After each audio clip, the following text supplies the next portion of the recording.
Guys, we have a new tier on our Patreon, and it includes exclusive bonus content. Listen up.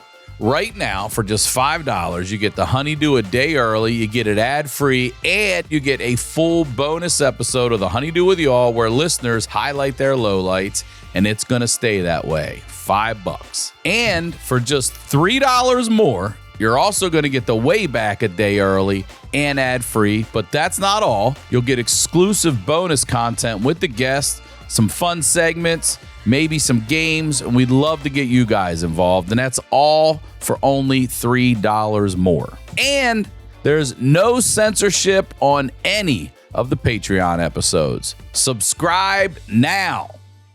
The HoneyDew with Ryan Sickler.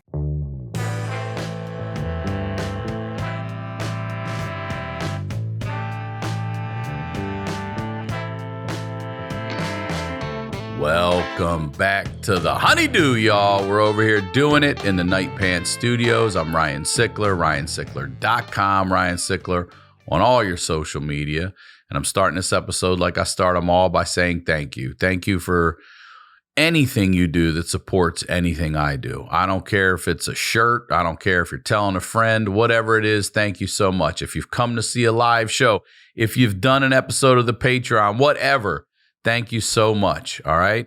And I'm telling you right now, you got to check out the new tier on Patreon, all right? Now you're getting the Wayback a day early. You're getting it ad-free. You're getting that also with no censorship, no any of that, and exclusive bonus content on that tier you're not getting anywhere else, and it's only $3 more, all right? I am very excited for this episode. This is our end of the year 2024 episode. It's been a hell of a year. It's been a great, when did we start this? This has been a great 5 years old already. Thank you. I can't even get over it. We have a great family here. We have a great team of people helping bring this show to you every week. And one of the people I love the most is our producer, Kirsten, here. So, ladies and gentlemen, it's her episode today. Introducing you to producer Kirsten. Please welcome Kirsten Schwickerath. Welcome to the HoneyDew, Kirsten. You look really nice today, Kirsten. Not that you don't always. Thanks, that's nice to say. I do. I normally look like trash out there. No, you do not. I tell you all the time your hair looks nice. You do. You're very complimentary. It's very nice of you.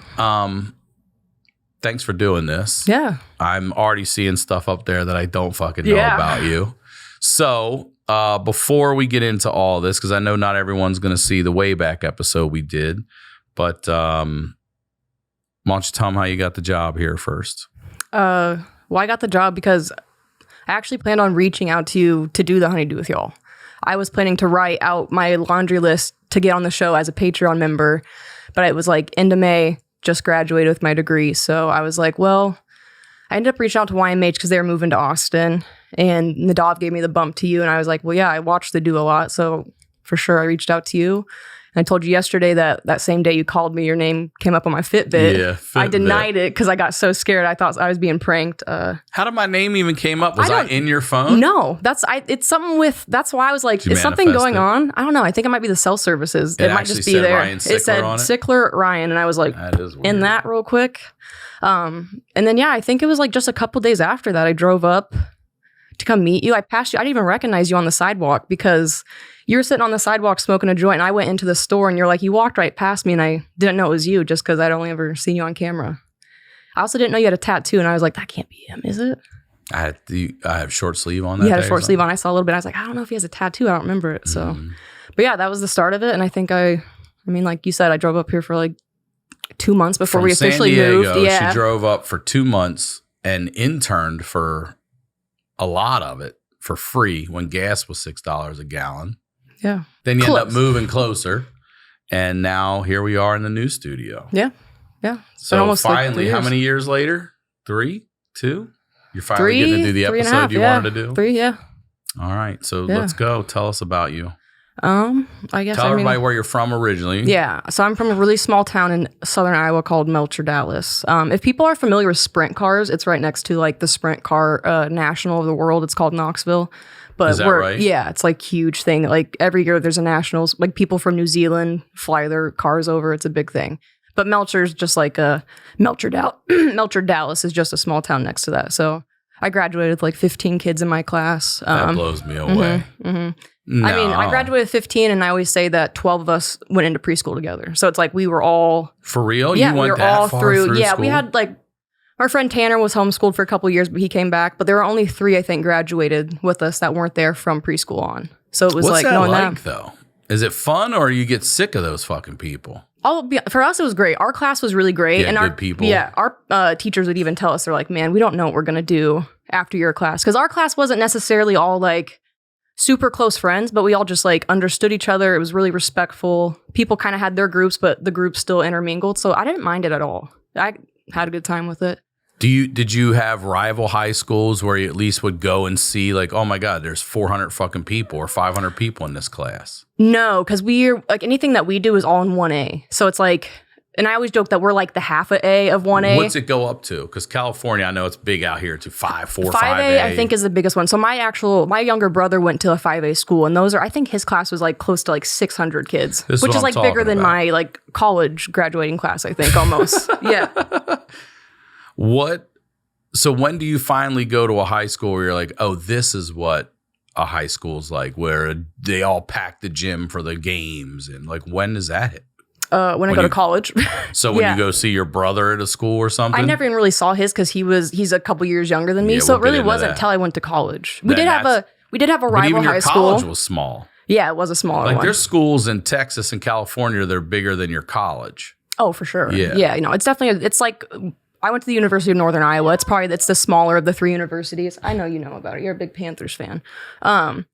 So, yeah, I mean, other than that, we did have like a rival high school team, but they were all just 1A. So our big rival team was Twin Cedars. They were the Sabres, and they are like... Princess. As far as history goes, they're like our rivals, but they're still 1A, but they might have like 30 kids in their class. So it's like, 30. That's the difference, yeah. That was a classroom. I wasn't even a big school either. I mean, it was several hundred graduating class. I don't know. I have to go back and look, but I mean, I would say our individual classrooms were 30 people.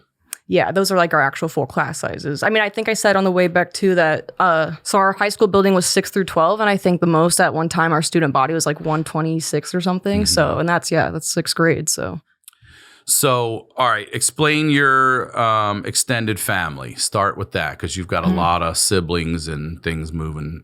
Yeah. So... I'm one of 7, but none from the same mom and dad. So it starts with my stepmom now, who was actually my dad's first wife. So she comes into the picture. She already has my oldest sister, Yeti. She marries. They only had one? Yeah, Bernie just had one with another guy. She meets my dad. They get together. My stepmom gets pregnant. Oh, sorry, wait. She already had Yeti before she met your dad. Yes. I'm not sure how old Yeti was, but yeah, came in with Yeti. They get pregnant with my next oldest sister, Mandy, and they find out, I think like April 1st or something. And then I think it's April 2nd. My dad gets into a accident that gets his arm torn off. Yeah, what?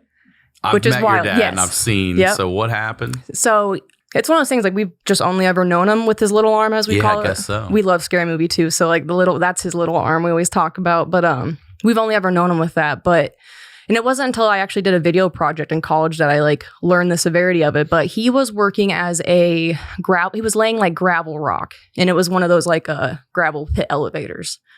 It stopped working, and so he puts his hand in to fix it, but he's got a glove and a watch on, and it kicks back on, and it grabs his glove, and it just sucks him in. Ugh. And he's telling me, I didn't hear this until I did the video in college about him, but he told me that like any other day, the guy running up front would never hear it.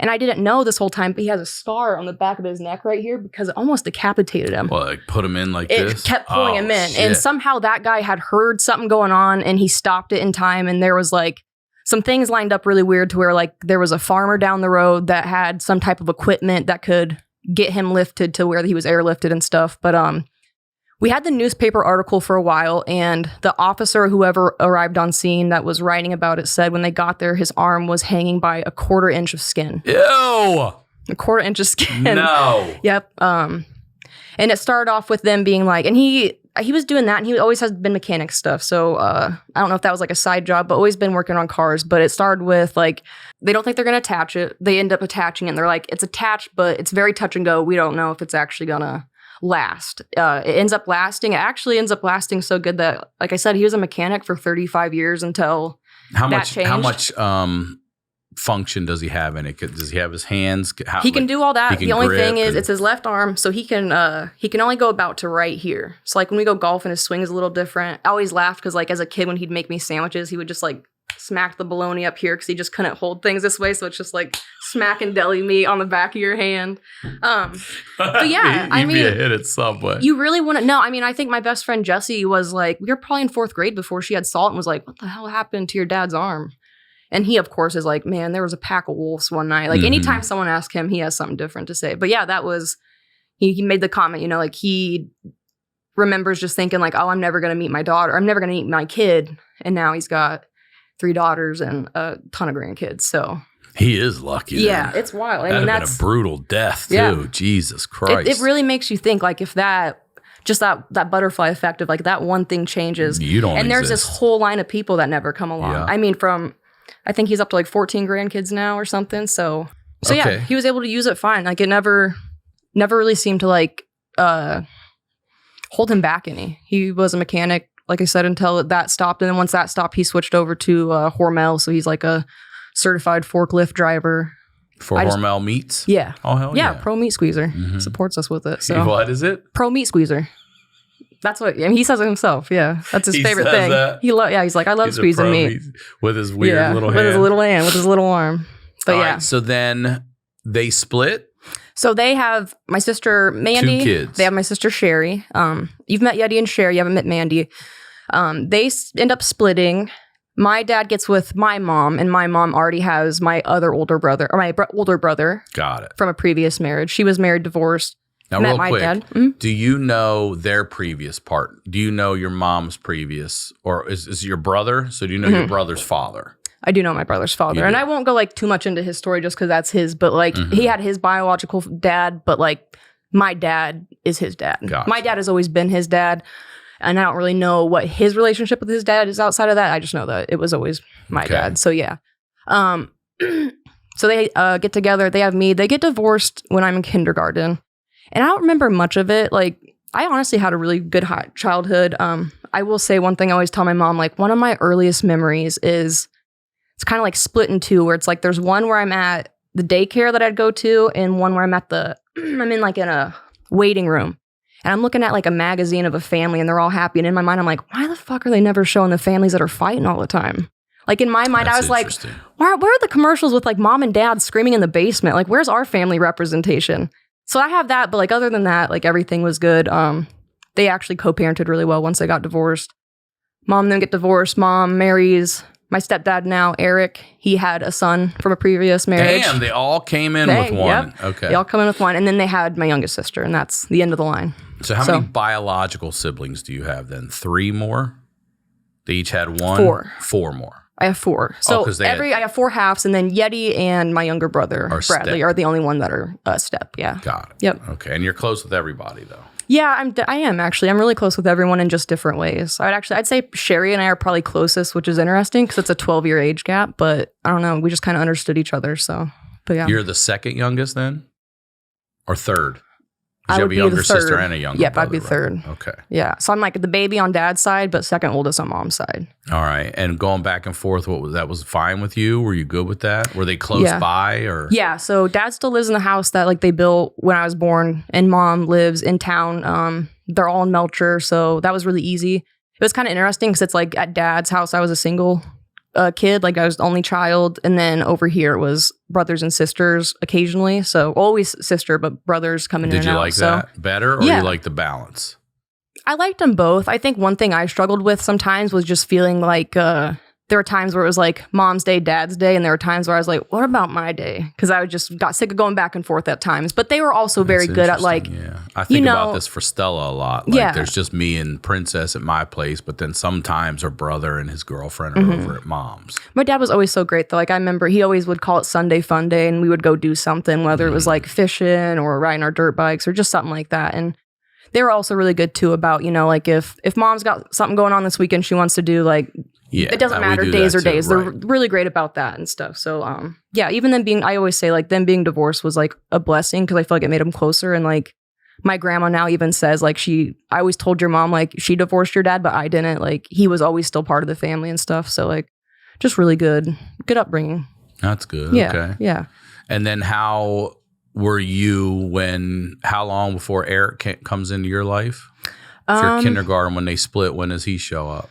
I want to say Eric comes in around like 3rd or 4th grade is what I remember. And then what was that like? Was he a good stepdad? Was he a stepdad or was he more mom's husband? You know what I'm saying? Was he active in your life? Very active in our lives for sure. Eric's a great guy. I will say, and I think we all agree, like when he first started coming around, he was like out of the Marines, very just kind of hard-headed and had a certain way of things. And there was definitely just kind of him and my mom just kind of, I think, like worked together and he kind of softened up a bit and kind of understood himself. So I always enjoyed him. I don't really have any bad memories. You know, there may be times that like I'd get mad with my mom and he'd step in and I'd be like, you're not my dad. Don't get into this. But then in hindsight, it's like he really was like a great stepdad to me. Like cares and loves all of his kids so dearly. Like the times that we did butt heads, I'm able to look back and be like, oh, he was protecting me and stuff. So it's like really good. great guy. Yeah. He's a big bastard too. Yeah. Big. Seems like he'd be big and intimidating, but you start talking to him and he's really just like a soft awesome. dude. Yeah. Did your dad and him get along? Was there a resistance at first when that happened? I don't think there was. No. Not for that's the other thing too, is they were pretty good about keeping me out of anything that like I shouldn't have known. They were pretty good about like, you know, the adult stuff is going to stay here. You don't need to worry about this. So I don't remember there being any issues. Like they're just like you described, like they're at the ball game sitting next to each other. They'll high five, you know. No, we don't necessarily sit next to each other. You know, maybe in the same, when bleachers aren't about that wide. Yeah. For a common cause. Yeah. Small fields, you got to be a little close. I guess so, yeah. So, no, but good. What was it like when your dad went back to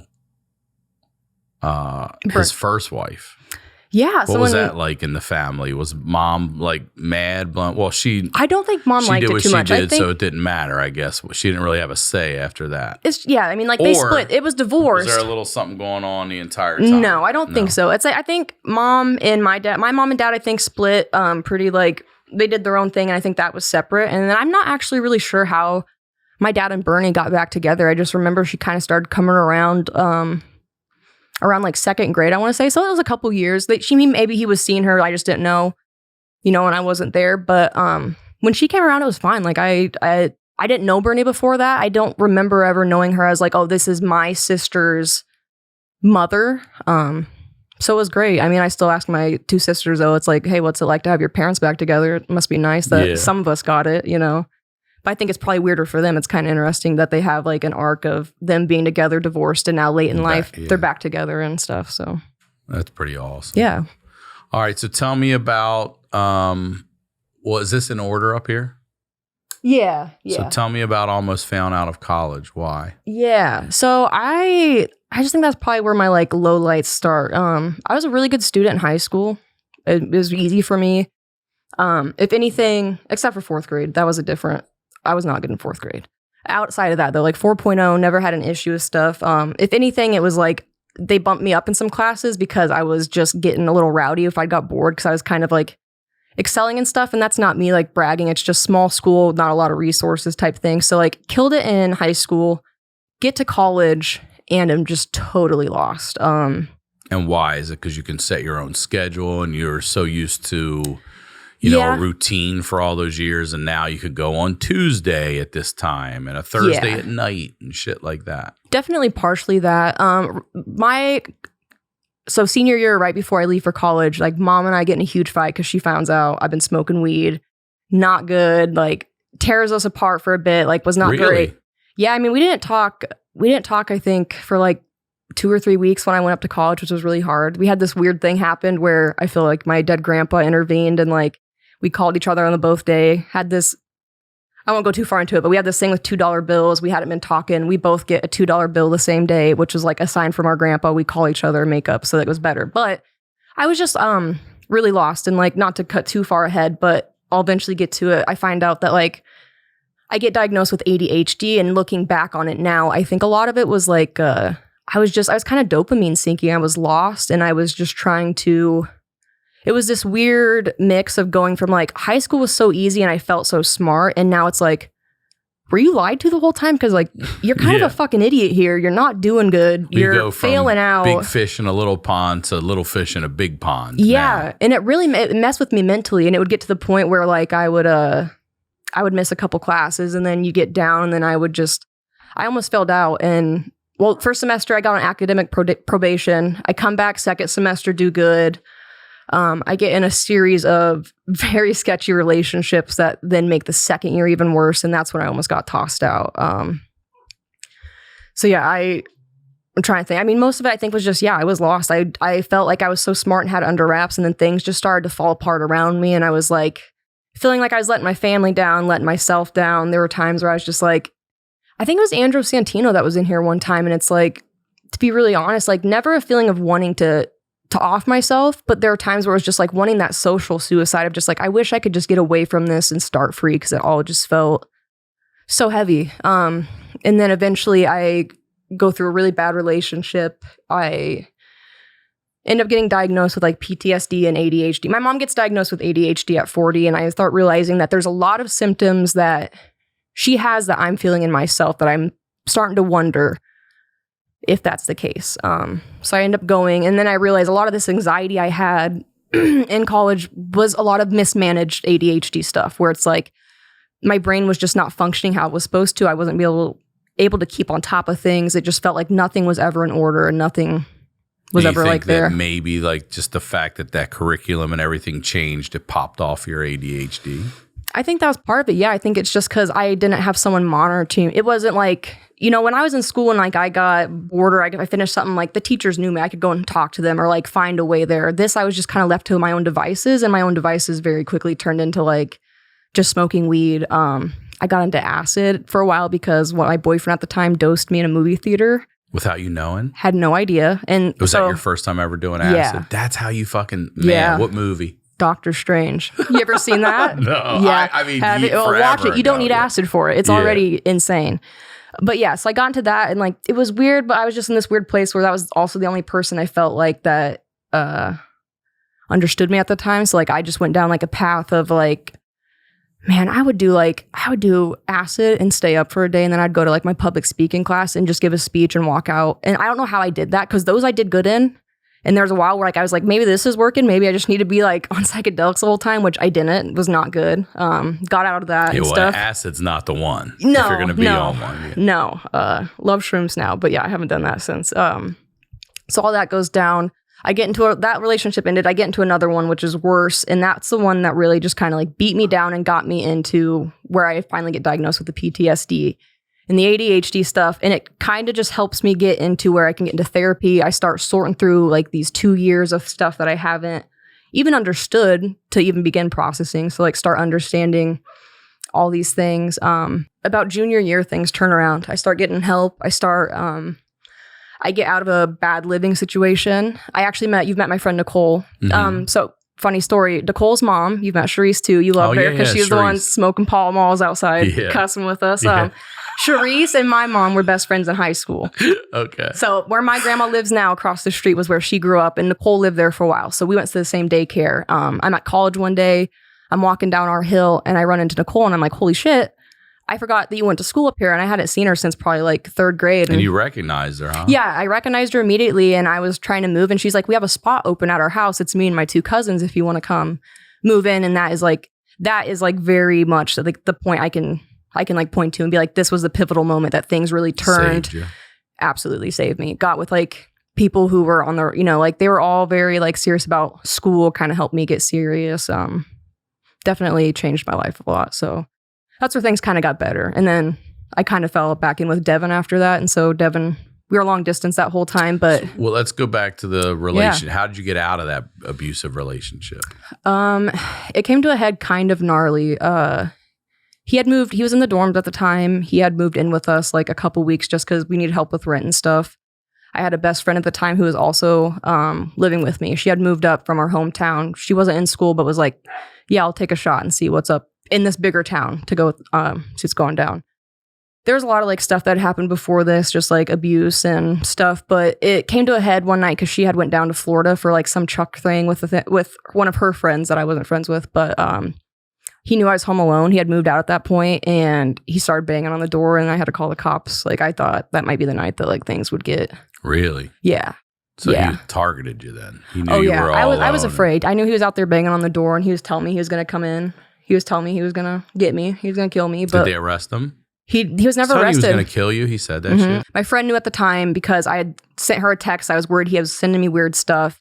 She had actually called the cops as soon as I sent that. So she had called the cops, and like I had called them right after there. And since I had mentioned I'd called the cops, he took off, and they were never able to do anything of it because there was no like actual evidence of him being, I don't have like a doorbell cam at the time or anything. It's he said, she said type of thing. And to them, it's just, you guys broke up, you're college students, like whatever type of thing. So, but it was good. I got out of it. I got into the new house with them and like cut ties. I think he moved to another city, and I just never heard from him again. Never been anything since. He hadn't stalked you on social media or anything? Nope, not that I know of. I mean, very much just severed ties right there. So okay, yeah. And it was actually that came to an end. And where it gets a little crazy here and like a little interesting with Devon is I actually met Devon my first like. Devon's your husband. Devon's my husband. Yes, we've been married almost 5 years now.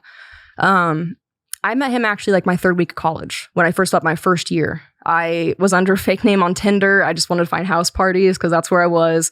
He had messaged me. Is that what you were doing? House parties? Yeah. I was just swiping right on everyone, just looking for house parties. So they would have it on there? No, I just put it on my bio. I just had a fake name and was like just looking for house parties. So I'd swipe right, and some people would eventually be like, hey, there's a party here tonight. So that's how I'd get it. Well, he had messaged like 3 times, and by the third time he was like, hey, this is the last message I'll try, and if not, I'll get the point of it. We hung out for like a week, but we had both. What did he think your name was? My name was Alexis on there. Yeah. It's really fun. Yeah, he cracks me up because he told me. Did you both use real pictures and everything? Yeah, it was my real photos and everything. I just had a different name on there, and he was full real name and stuff. I had just gotten up to college and out of like my high school boyfriend, and he was out of a relationship. So we talked for like a week. Nothing really came out of it. Amicable. Like we're gonna go our own ways. I get with the first guy who doses me. Devon messages me at one point in there and is like, hey, I just wanted to let you know I feel kind of bad. Like I didn't give you the time like I think you should have deserved. I'm about to go into the Marines. If you ever want to hang out again, I just thought I'd reach out and like shoot my shot. And I was like, hey, that's really cool of you, but I'm actually with someone. Sorry, whatever. So then that happens. I break up with that guy. And then there's a section where I end up reaching out back to Devon. And Devon and I are talking. He's in boot camp down in like Florida at the time. And it's just Snapchat. It's nothing too crazy, but it's like everyday talking. And then out of nowhere, he just stops messaging me. And so I'm like, all right, whatever. And that's around the same time I'm hanging out with this other new guy. I'll just say his name's Jay. I'm hanging out with Jay. But Jay is just part of our friend group. So it's not like a romantic interest. But the moment that Devon stops messaging me, I'm like, well, I guess I'll pursue this guy. So that goes on for 8 months. It ends in like May. I'm doing something in like June. I'm going through Facebook or something. And I go in there and I realize that Devon's blocked. Or no, it was in Snapchat first. I think I had went to go block someone else on my Snapchat that had been friends with Jay. And I was like, because I'm not letting contact there. And I go in and I realize he's blocked on my Snapchat. And I never did that and I was confused. I thought I was blocked. I go into Facebook then and realized he's blocked there as well. And it turns out like after finally talking to Devon, once we reconnect a couple months after that, Devon thought I blocked him because I did block him. But I didn't block Devon. Jay had gotten my phone, had gone in, did not like I was talking to this guy because he wanted to be with me. Blocked and he did Devon. The blocks? Yes. And I didn't realize, I just assumed Devon, like, it was just gone one day. So I was like, oh, he'd blocked me. I didn't think to check it at that point. And again, I was partying and stuff, so I didn't think about it. But it was like, after I got out of that relationship, like a month later, I find this stuff and I'm like, that's kind of fucking crazy. So how'd you get through to him to let you know? I just unblocked him at first and I didn't send anything because I was just like, I don't even know how to explain this. Like I think at that point too, I was still just this was before like I even got therapy. I was just very like messed up and like I eventually get into like bouts of insomnia where like I'm just not sleeping and like I've been hospitalized a couple times for it. But I think after I had blocked him and then I think after about like another month, it was in July sometime, I sent him a friend request and he accepted it. He messaged me a little bit afterwards. And I found out later too that when I sent him the friend request, he's about to go and meet the girlfriend he's with at the time, her son. Because this girl was like, nuh-uh, they're his first time. Listen, Devon was telling me, like, this girl was down there and she's acting, she kept pressuring Devon into wanting to get married. Like, she kept pressuring him for a ring. And he was like, we've been together for a couple months. And she's like, well, come meet my son. And Devon's like, I'm pretty sure she just wanted benefits. So he's like, I didn't know what to do. So he said he went into a bathroom and flipped a coin. And it said no. So he texted her and said, I actually don't think I want to meet your kid and we should probably break up. And so a little while afterwards, he got mine. We reconnect. And then we've been we're together from like the end or the very beginning of 2018, long distance until we got married during the pandemic and then lived out here. Fucking great. Yeah. So wild tangent. But the way Devon and I got together is kind of weird and like interspliced. So yeah. So there was initial and then a split and everything else. Mm-hmm. Yeah. And him and I have said to each other before, it's almost, I don't love the stuff that I went through, but I also don't think I'd go back and change any of it because it almost feels like, I don't think I should have had to been beat to learn some things, but at the same time, it really did. Going through those relationships taught me so much about like what I will and will not accept from someone in the future, like what I deserve. I just learned a lot about myself. And I think that maybe if I didn't know that before I had met Devon when I did this final time, like I don't know if we would have been synced to the point like where we are now.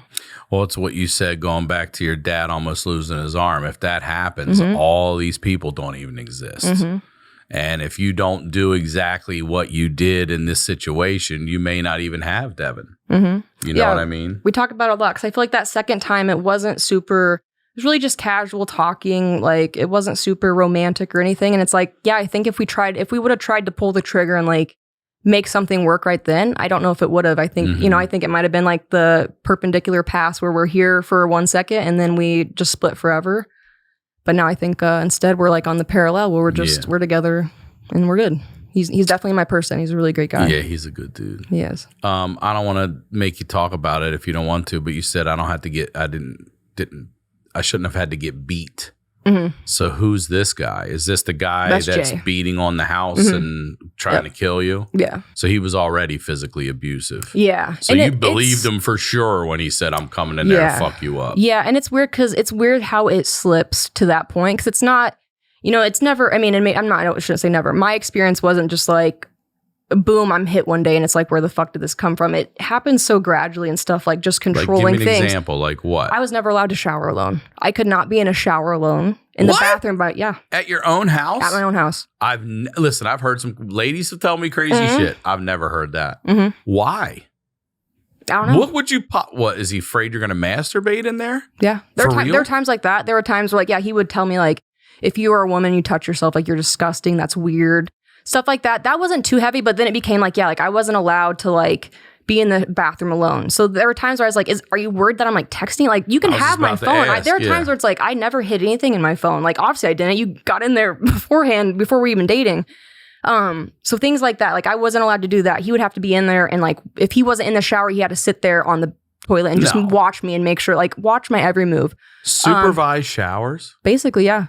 To make sure you're not touching yourself sensually? And it's not just that, but it's like there were parts of that, and then I think it just became a control. I think it's literally just a thing of control. I don't think it's just that. You would have to tell this motherfucker I'm going to shower today, and you'd have to wait until he was around if he wasn't. Mm-hmm.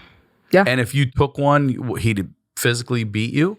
I wouldn't take one. I feel like there was one time he didn't beat me at the time that I did it, but it's just like the verbal abuse at that point. It's like, cause it's like, it starts with that and then it gets to the verbal and then it starts to escalate. But yeah, that was a big one. There was like, it's like my friend at the time, who was my best friend at the time, like if her and I wanted to walk down the street to go to Poncheros, could not do that. Like could not be alone without him because of just whatever reason. It just came down to control. Things like him not having a job, so I'm working extra, and then he's taking and stealing cash out of my wallet, and then when it's missing, like I'm getting in a fight with my roommate, he's pitting me against her. It started getting really like isolated and stuff, and then it started getting to where it was like physical stuff, and it's not always like it doesn't start with like a fist punch. It's like a shove against the wall and it's like, I'm joking, we're roughhousing, like you need to quit being dramatic. And then it's like a grab by the hair to the ground and it's like, this is getting weird, but then it gets to a point that you're just scared and you're like, you hit survival mode. I mean, I remember there was one time where I worked at Papa John's and I worked with, my manager at the time was an older guy, super nice. I mean, it's just so ridiculous. He messaged me. I had went to like an extracurricular thing for school to get extra credit. My boss had messaged me if I could come in to help him with pizzas because it was a busy night. I couldn't. I messaged him afterwards like, hey, sorry, can't. I was at this. He goes, no problem. We got it handled, with a winky face. Not with an emoji, just with like, semicolon parenthesis. Because he's an old dude. I got in trouble for that because he's like, are you fucking your boss now? What are you not telling me about me? And I'm like, this guy is 55. I'm in college. Like, he has a wife and kids. I work with one of his kids. No, I'm not fucking him. Like, things like that. Things like if I would not sit on the couch and watch him play Fortnite. I'm not even joking. I have Fortnite trauma because there was a time and he's playing Fortnite. I just remember there was one, like the one that I always remember is him just like, he's getting mad or something about it. And he was like, oh yeah, but you can't support me. Like, you don't even watch me play or something. It was something stupid like that. You won't support me by watching me play. And I made a comment, something along the lines. I'm like, well, maybe if you could hit people, I'd actually want to watch. And I feel like before I could even want to watch could come out, I'll bet. Controller to the head. And it's like, whoa, Jesus, now your aim's good? Yeah, just right to the dome. You can't hit anyone else, but goddamn, you got me right in the eye. Yeah. So things like that. Just wild stuff. I mean, I think the physical stuff was almost easier for me to like understand and sort through in therapy afterwards, because it's like I can understand that more. Like, he's messed up in the head and he's just getting violent and whatever because he can't process stuff, whatever. Yes. The controlling stuff, the emotional abuse, like that is the stuff that took forever to like, I'll bet, sort through and figure out. What did it feel like to take a shower the first time after? I bet you felt weird. It was weird. It was weird. And it was almost like I'm saying it's probably not like freedom. It's probably no, like, it was like definitely anxiety, because it's just like, this feels weird. Like, it felt like something I was never allowed to do. Like, if I tried to, it was like trying to sneak it. So it felt like you're doing something and like just, this is when the PTSD diagnosis comes in later on, because it's like there's just things that are happening that I'm like, I don't know. Like, I don't know what's going on. I mean, anything that would happen outside, like I'm not sleeping at night. Like, the wind blows outside and I'm at my door, like looking like what's happening. I'm having dreams that are about him. If I see a car that looks like his. Did Eric show up around this motherfucker? No, the thing is like, I told them a lot of this stuff afterwards, and so they were really mad, but it was kind of cut at that point.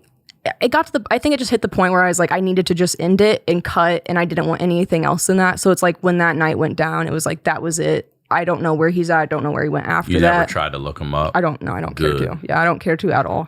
Because when they found out, yeah, Eric was, I mean, all of them. Devon, when he would hear stories still, it's just like, it's just crazy, to understand that, but not be able to do something about it, type of thing, which I can understand, even though it's not his burden. But yeah, so I mean, it was wild. And that's one of those things, like, I don't shower with anyone still. Like, Devon and I do not shower together. I'm comfortable if he walks into the bathroom and I'm showering, it's totally fine. It's never been an issue. He's always been so great at understanding where I'm coming from and like just meeting me where I need. I got to ask you this. I mean, shower curtains, would he make you open the shower curtain, or were you allowed to, you know what I'm saying? Does he have to physically put eyes on you in the shower? It wasn't, well, yes, but we had like just a glass. Right. Like so the you glass slide door. the door? Yeah. He make you every open now and then, it. yeah. Yeah, I mean, there are times where like maybe if he was on his phone, like there are times where he just had to be in there still. Like if he's not just watching me, like maybe he's on his phone, so like he doesn't matter if it's there. Lid or yeah, something. but then there were times where it's just like watching me, and it's like, I don't know, it's just weird vibes. But you get at a certain point, you're just like, okay, I guess these are his boundaries, and I'm gonna respect them because that's what you think it is. He might kill me. Yeah, and even before that, you're just learning relationships and trying to be like, okay, if this is a boundary he's setting up, I can meet him halfway. But then eventually those boundaries start to go one way too far, and it's just like boiling the frog before. And then eventually you're just like out of it, and you're looking back like, what the fuck did I let myself do for 8 months? Kind of thing. Yeah. Really messed me up a bit. But I think that through the therapy that I had at college, it helped me a lot. And that went really well until I didn't really have any other issues. Like, I think my junior and senior year go good. Well, senior year, pandemic hits. So Devon and I had gotten married in May of 2020. I'm supposed to go back and start my last year, 5th year senior, in August. School's still to the point where like you don't have to be online. So I come back out here. I finish my degree online out here. But about August 6th, I think, of that year, I start having these symptoms again where I'm not sleeping and I'm having insomnia to the point. And this happened, like I said before, or I mentioned briefly, this has happened before. I've been hospitalized twice before this story for insomnia stuff. So like How many days are you on a run of? Over 72 hours. What? Straight. Yeah. And not because you're on meth or anything else? No, nothing at all. And nothing at all. Like in fact, we hear people talking about trying trazodone and stuff. Like I went through the gambit of just trying to find stuff to just try and like put me down at times because it was so bad. Like just on constant high alert, constant stuck on like flight or fright. And then once you get past like that 48-hour mark for me, you start hallucinating and things start getting weird. You're just making mistakes you don't realize. It's really scary. So that had happened 2 times before, but they were hospitalizations that were like voluntary and more so like, I'm going on like over 72 hours. I don't know what to do. Like I need something at this point, guys. And then just basically doing like here's a shot, a sedative, and then I'm out the next, not like actually inpatient type thing. This happens in October though. I'm out here on the military base. I'm on Camp Pendleton. I've probably been out here so now 2 months or so. And school's kind of picking up. It's getting stressful and I'm starting to not sleep again. And I hit like day 3 of not sleeping and I'm texting Devon about stuff. And I make a comment to him that I'm like, I think we should go to the hospital tonight because something's not right. I don't know what it is, but I'm afraid I'm going to hurt myself without meaning to. And he called me right away and was like, what do you mean? Because I think he thought I meant like I was going to self-harm. And I was like, no, that's not what I'm saying. I'm just saying that like, I think I've been up too long. I'm not in the right state of mind. I'm afraid that like I'm going to make an accident and like just hurt myself. And he's like, okay, we'll go to the military hospital. It's just down the street from our house, but it's COVID. So they take me in. I'm like, I'm not in the right state of mind at all. They take me in. They're like, first thing they say is we're going to check your thyroid because I have a thyroid issue. And normally when things go wrong or I have health issues, it's like, let's check that first because that's like the base of all things normally. So I think I'm going in there just to get my blood drawn. I go in there. They're like, change to this gown. You're going to do a pee test as well. So I'm like, okay, that's fine. Get the gown on. And they tell me that Devon's going to be able to come back with me. Because I'm like, I don't want to go if Devon's not with me. Everyone there is like, I know it's military and I'm not really into the military. Like I've just been living as a dependent this whole time. So I'm expecting him to be there with me and I don't have my cell phone. And I'm back there and I'm asking for Devon. They're like, he's not here now, but you can have a phone to call him. And I start getting upset at this point.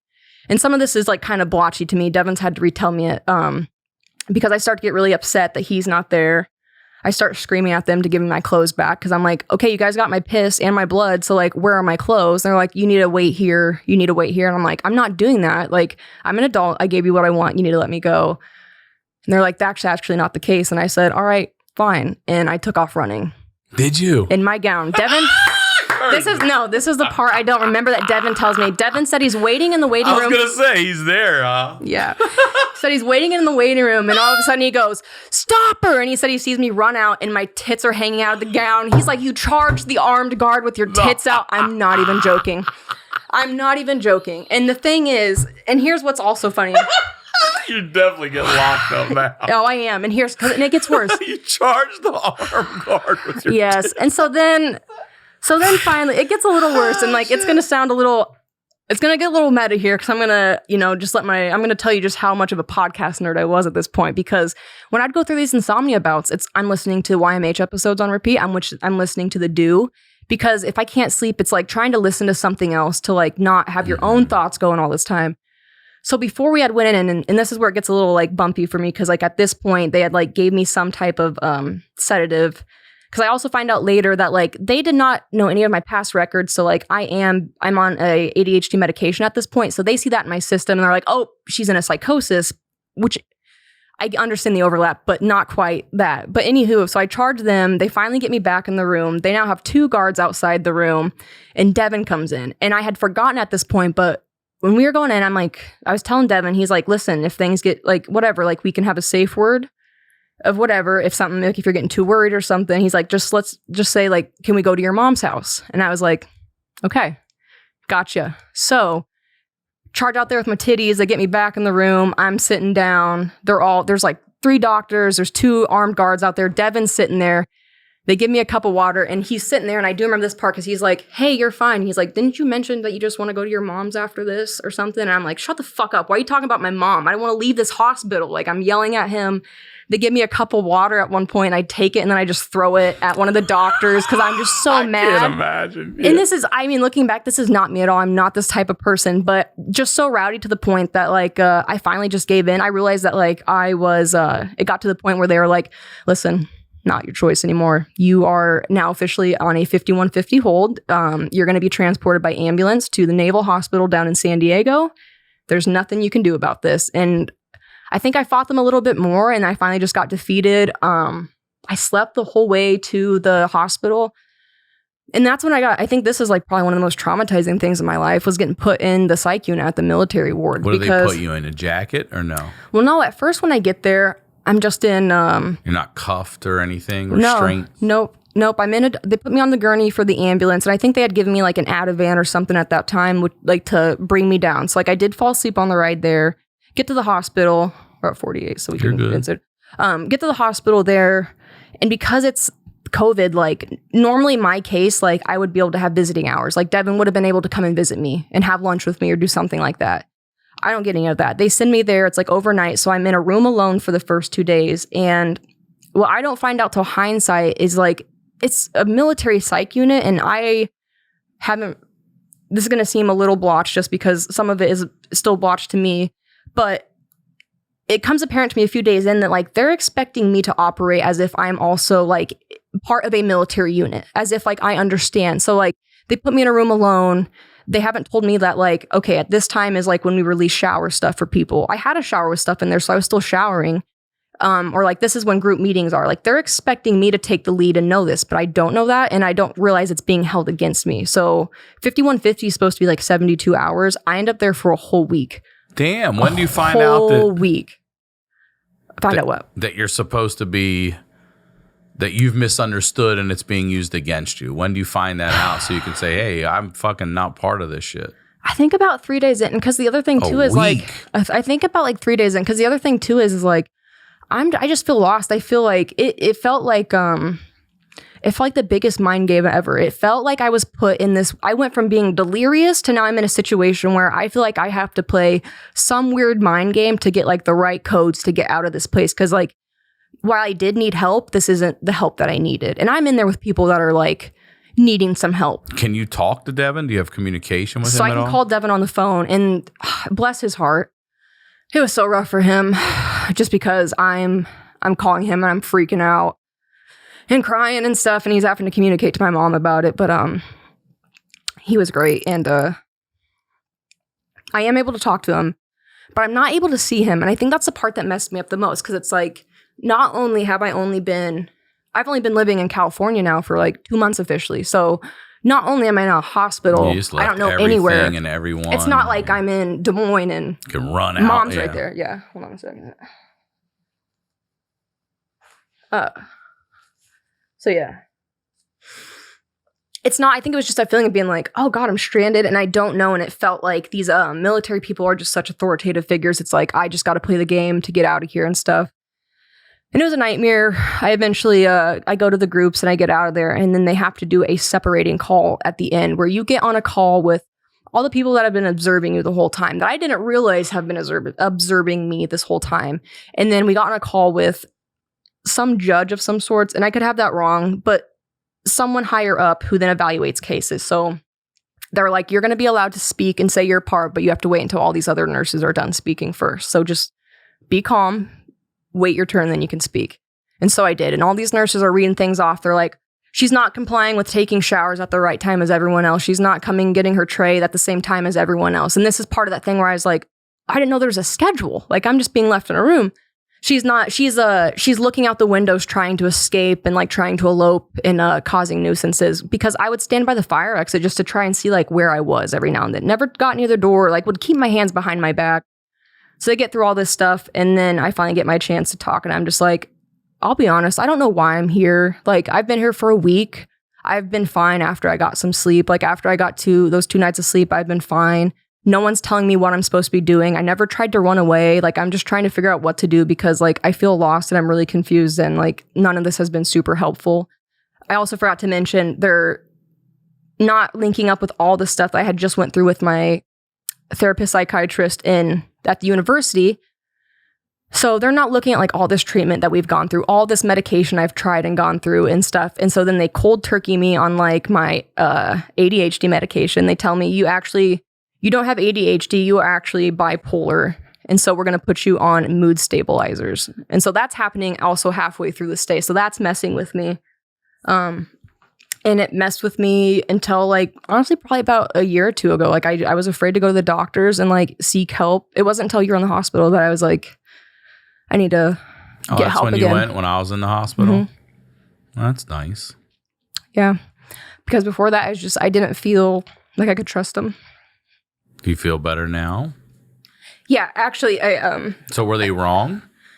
They were totally wrong. I mean, so it is ADHD, and once you got back on that medicine, you felt better and stuff? I understand where they're coming from now, and I can understand that. Like, when I came in, it definitely probably presented as, like, a manic episode, but it's like, I knew my history so well, and I had all of this other history they weren't looking at to be like, this girl just needed sleep, and once I slept, I was fine. Then it was just me being like, what the fuck am I doing here with these people? Guess like, who else had a history of shit that told everybody about at the hospital that they ignored? Yeah. That's what happens a lot of times. And it's like, and I'm actually in there with people that need help. And it's like, I'm not even trying to take up their it's like, I got this one girl who will only call me Snow White the whole time. And I'm getting irritated. And it's like, she actually needs help. I just want to fucking go home. So yeah, I get out of that. And it's like, they make me see a court-ordered psychologist for a while. I have to meet with her because like, and if you don't, you could be brought back here, which I don't know if they could have. But so I meet her. And she's telling me, like, until you can prove to me that you have this, like, you don't have this, you're bipolar, you have to take this, and this. And that just really messed with me because you start a new medication and then it's like they're flipping me and there's certain medications. They're like, okay, take this, but make sure you make sure you were keeping watch over your entire body for like the next 3 days because if you get a rash, it could be fatal and stuff. It just random stuff that really messed me up and like made me be like, damn, I already kind of had imposter syndrome when I like got diagnosed with ADHD the first time because it was like, I felt so dumb and then it made sense and now it's like, fuck, I'm dumb again. But it's like, okay, I wasn't. Just because a doctor says something, like you're allowed to get a second opinion. And also my doctor the doctor who I had worked with for years in college before that knew me. We had such a good rapport. We really like had a plan and I eventually got back on that. And so that was really tough. I mean, that was like one of the lowlights. That was the main thing I was probably going to write in about at the time before I decided to just come be a do. And work for you because... And how long was that right before you started working with me? That was in October. So that would have been like 6 months. Together? I think we started working in like June. What a turnaround. It really was, yeah. And to go from that to working here and now you're seeing all these other crazy fucking lunatics. You're like, I wasn't so bad. I was going to say, I laugh because... I laugh about your Kaiser Permanente joke because that's who I have now. And I will say my experience with Kaiser so far has like every experience I've had, I feel like there's been like a little piece of like healing from like what I'm still trying to like unprogram myself from that other one. Cause it was just weird. Military stuff's weird, especially when you're not in it like that. You know, like I moved in at Devon's like the end of his service. It's not like I'm a dependa who's like with other military wives who understand it. It's just like I live with Devon. Devon goes to work. I'm in school. And so it was just, it was scary. It was wild. It's crazy because I really feel like I came out more traumatized than I went into the psych unit. So I was like, I feel like I needed another psych unit after that one, but like I was so traumatized I couldn't do it. Yeah. So, but yeah, and then after that things got turned around and here you are. Yeah, starting getting better. So good for you. Yeah. I love you so much. I love you too. I really appreciate working for you. You're a great boss. I want to ask you, we got it up. Thank you for saying that. 16-year-old me, what's advice you give to 16-year-old Kirsten? I've actually thought about this. Yeah. That's who you'd be Kirsten then, right? Yep. Actually, I've thought about this a lot just because my sister's close to this age now and everything at that time just felt so like finite. So like everything just felt like this is how it's going to be. And I think I would just tell her like, it's not as serious as you think it is. Like, it's going to be fine.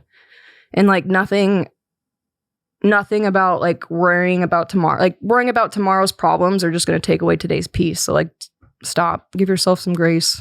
It's not as heavy as you think it's going to be. So well said. Yeah. Thank you for doing this. Yeah. Thanks for having me.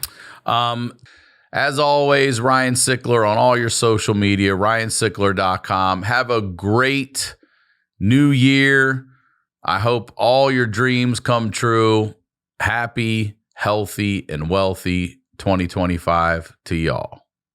Talk to y'all next week.